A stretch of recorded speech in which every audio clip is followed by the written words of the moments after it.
ಕೇಳಿ ಕತೆ ಹೇಳುವೆ ಹೇಳುವೆ ಕತೆ ಹೇಳುವೆ ಕೇಳಿರಿ ಕತೆ ಹೇಳುವೆ ಗೌರಿ ಪುತ್ರ ವಿನಾಯಕನಿಗೆ ಆನೆ ಮುಖವು ಬಂದ ಕಥೆಯ ಹೇಳುವೆ ಕತೆ ಹೇಳುವೆ ಕೇಳಿರಿ ಕತೆ ಹೇಳುವೆ ಗೌರಿ ಪುತ್ರ ವಿನಾಯಕನಿಗೆ ಆನೆ ಮುಖವು ಬಂದ ಕಥೆಯ ಹೇಳುವೆ ಕತೆ ಹೇಳುವೆ ಕೇಳಿರಿ ಕತೆ ಹೇಳುವೆ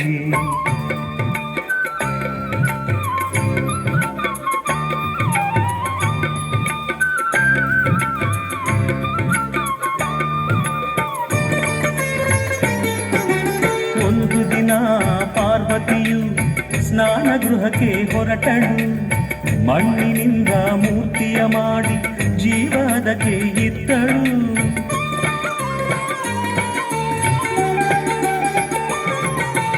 ಒಂದು ದಿನ ಪಾರ್ವತಿಯು ಸ್ನಾನ ಗೃಹಕ್ಕೆ ಹೊರಟಳು ಮಣ್ಣಿನಿಂದ ಮೂರ್ತಿಯ ಮಾಡಿ ಜೀವದಕ್ಕೆ ಇತ್ತಳು ಅಮ್ಮ ನಿನ್ನ ಆಜ್ಞೆಯೇನು ಎಂದು ಕೇಳಿ ಕಂದನು ಅಮ್ಮ ನಿನ್ನ ಆಜ್ಞೆಯೇನು ಎಂದು ಕೇಳಿ ಕಂದನು ಕಾವಲಿರು ಎಂದಳು ಗೌರಿ ಒಲವಿಂದ ಕಾವಲಿರು ಎಂದಳು ಗೌರಿ ಒಲವಿಂದ ಹೇಳುವೆ ಕತೆ ಹೇಳುವೆ ಕೇಳಿರಿ ಕತೆ ಹೇಳುವೆ ಗೌರಿ ಪುತ್ರ ವಿನಾಯಕನಿಗೆ ಆನೆ ಮುಖವು ಬಂದ ಕಥೆಯ ಹೇಳುವೆ ಕತೆ ಹೇಳುವೆ ಕೇಳಿರಿ ಕತೆ ಹೇಳುವೆ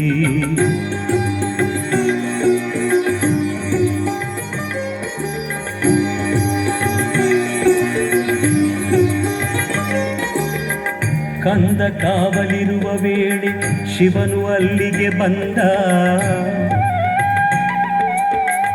ಶಿವನು ಯಾರೆಂದರಿಯದೆ ನಿಲ್ಲಿಸಿದನು ಕಂದ ಒಳಗೆ ಬಿಡೆನು ಇಲ್ಲೇ ನಿಲ್ಲಿ ಎಂದು ಕಂದ ಎನಲು ಹೊರಗೆ ಉಕ್ಕಿ ಬಂತು ಆಗ ಕೋಪದ ಹೊನಲು ಕೋಪದ ಹೊನಲು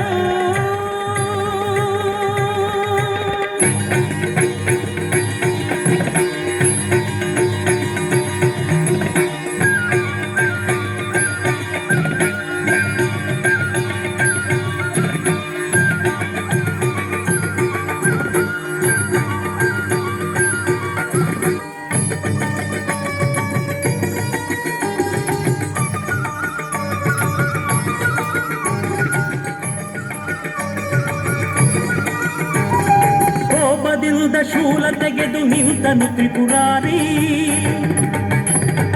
ಕಂದನ ತಲೆ ಕತ್ತರಿಸಿದ ಕಾಮ ಸಂಹಾರಿ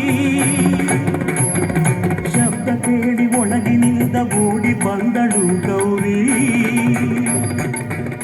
ಸತ್ತ ಮಗನ ಕಂಡು ಹತ್ತು ಗೋಳಾಡಿದಳು ನಾರಿ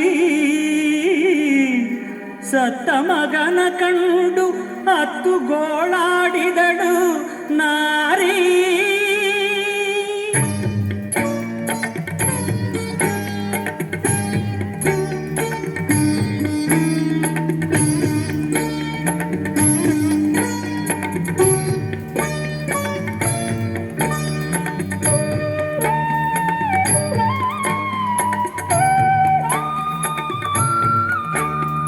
ಸತ್ತ ಹುಡುಗ ತನ್ನ ಮಗನು ಎಂದು ಅರಿತ ನೊಂದ ಶಿವನು ಒಂದು ತಲೆಯ ಅರಸಿ ತನ್ನಿ ಎಂದು ಆಜ್ಞೆ ತಂದನು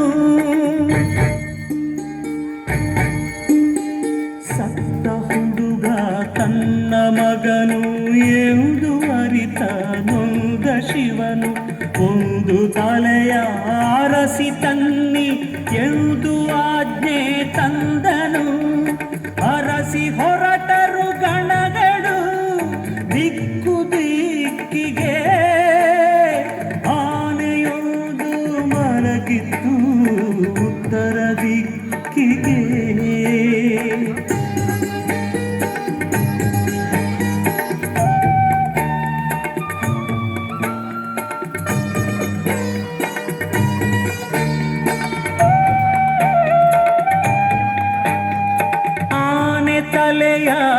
ಕತ್ತರಿಸಿ ಶಿವನ ಬಳಿಗೆ ತಂದರು. ಅದನು ಮಗನ ದೇಹಕ್ಕಿಟ್ಟು ಜೀವ ತಂದನು ದೇವನು. ಜೀವ ತುಂಬಿದ ಕಂದ ತಂದೆಗೆ ವಂದನೆಗೈದನು. ಸಂತಸದೆ ಮಗನ ತಪ್ಪಿ ಅವಗೆ ವರವಾಯಿತ್ತನು. ಸಂತಸದೆ ಮಗನ ತಬ್ಬಿ ಅವಗೆ ವರವಾಯಿತ್ತನು.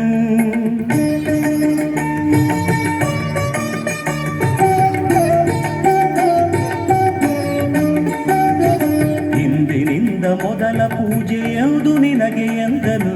ಗಣಗಡಿಗೆ ನಾಯಕ ನೀ ಎಂದು ಶಿವನು ನುಡಿದನು. ಅಂದಿನಿಂದ ಕಂದನಾದ ದೈವ ಗಣನಾಯಕ, ಭಕ್ತರ ವಿಘ್ನಗಳನ್ನು ಹರಿಸುವ ವಿನಾಯಕ. ಭಕ್ತರ ವಿಘ್ನಗಳನ್ನು ಹರಿಸುವ ವಿನಾಯಕ. ಭಕ್ತರ ವಿಘ್ನಗಳನ್ನು ಹರಿಸುವ ವಿನಾಯಕ.